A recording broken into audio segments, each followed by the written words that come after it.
Hello guys, welcome to Ira's home cooking. இன்னைக்கு நம்ம வீடியோல ரொம்பவே ஒரு சிம்பிளான பொரியல் ரெசிபி தாங்க பார்க்க போறோம். சோ அதே அளவுக்கு இது ரொம்ப ஹெல்தி.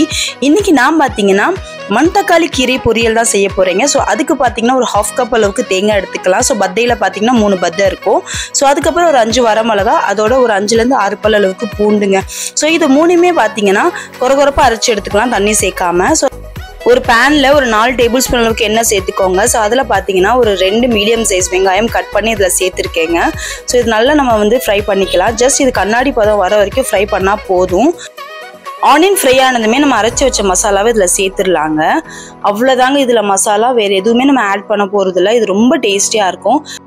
நம்ம தேங்காவும் ஆனியனும் இந்த அளவு சேர்க்கறதால கீரையோட கசப்பு தன்மை தெரியாதுங்க, ரொம்ப டேஸ்டியா இருக்கும். உப்பு பார்த்தீங்கன்னா ஒரு 1/2 டீஸ்பூன் கம்மியாகவே நான் எடுத்திருக்கேன். உங்கள் டேஸ்ட்டுக்கு ஏற்ற மாதிரி சேர்த்துக்கோங்க. ஸோ அவ்வளோதாங்க. இது நல்லா கொஞ்சம் அரோமா வர வரைக்கும் ஃப்ரை ஆகணும். ஸோ அதில் நல்லா வாசம் வர ஆரம்பித்த உடனே நம்ம இப்போ கீரை சேர்த்துடலாங்க. கீரை பார்த்தீங்கன்னா நான் காம்போடு நல்லா கட் பண்ணி எடுத்திருக்கேன். இப்போ நம்ம எல்லா கீரையும் இதில் சேர்த்துடலாங்க. நல்லா வாஷ் பண்ணி எடுத்து வச்சுருக்கேன். நம்ம கீழேருந்து கொஞ்சம் கீரையை நல்லா மிக்ஸ் பண்ணி விட்டுருவோம். கீரை பார்க்க தாங்க இந்த அளவு இருக்குது. பட் இது குக்காக அப்படியே சுருங்கி 2 பேர் சாப்பிட்ற அளவுக்கு தாங்க அந்த குவான்டிட்டியே வரும். ஸோ இப்போ பார்த்தீங்கன்னா நான் அந்த ஜாரை வாஷ் பண்ணி இதில் சேர்த்துக்கிறேன். இதில் தண்ணி பார்த்தீங்கன்னா ஜஸ்ட் 1/2 கப் அளவு தான் நான் சேர்த்துருக்கேன். அந்த ஜார்லேயே சேர்த்துட்டேன். தண்ணி ரொம்ப அதிகமாக சேர்க்கக்கூடாதுங்க. கீரை ரொம்ப குயிக்காக குக் ஆகிடும். ஒரு தடவை நல்லா கீழேருந்து மிக்ஸ் பண்ணி விட்டுருங்க. உப்புலாம் செக் பண்ணி பார்த்துக்கோங்க. ஸோ இப்போ பார்த்தீங்கன்னா நம்ம க்ளோஸ் பண்ணி குக் பண்ண வேண்டியதுதான்.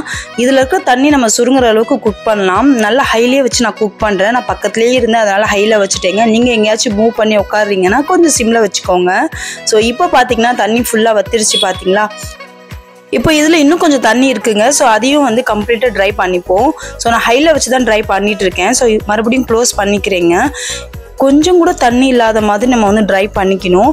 இதை சில பேர் ஆயிலில் கூட நம்ம வேக வைக்கலாங்க. ஸோ அதுவும் ரொம்ப குயிக்காக வெந்துடும். அது டேஸ்ட் இன்னும் சூப்பராக இருக்குங்க.